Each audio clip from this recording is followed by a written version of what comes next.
Diabetes ja hampaat. Noin 10% aikuisväestöstä kärsii hampaiden irtoamisesta. Diabeetikolla tämä riski on kuitenkin huomattavasti suurempi. Hampaiden irtoamisella on 2 yleistä muotoa. Ensimmäistä kutsutaan iän tulehdukseksi, gingiviitiksi, ja se ilmenee lievänä ikenien tulehduksena. Gingiviitti syntyy, kun hampaita ei harjata riittävän huolellisesti. Tällöin hampaan pinnalle ienrajan tuntumaan kertyy plakkia ja plakin bakteerit aiheuttavat ikenien tulehduksen. Gingiviitin oireita ovat ikenien punoitus ja turvotus, ja ne voivat alkaa vuotaa verta hampaita harjatessa.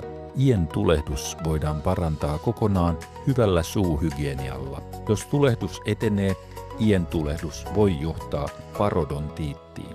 Parodontiitti syntyy pitkäaikaisen, usein useita vuosia kestäneen ien tulehduksen seurauksena. Ikenet alkavat lopulta irrota hampaista ja muodostavat taskun ikenen ja hampaan väliin. Ikenet vetäytyvät ja hampaat näyttävät silloin pidemmiltä. Samalla tuhoutuu leukaluuta, joka pitää hampaat paikoillaan.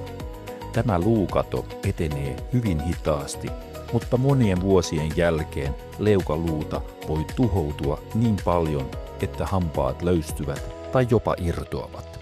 Vinkkejä hampaiden irtoamisen ehkäisyyn. Ensimmäinen ja tärkein asia. Käy säännöllisesti hammaslääkärissä. Harjaa hampaat säännöllisesti ja huolellisesti. Käytä pehmeäharjaista hammasharjaa. Jos ikenet alkavat vuotaa harjauksen aikana, se voi olla merkki tulehduksesta. Vältä tupakointia.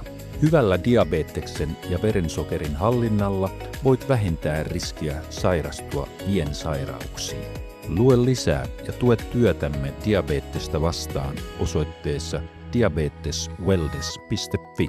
Diabetes Wellness Suomi.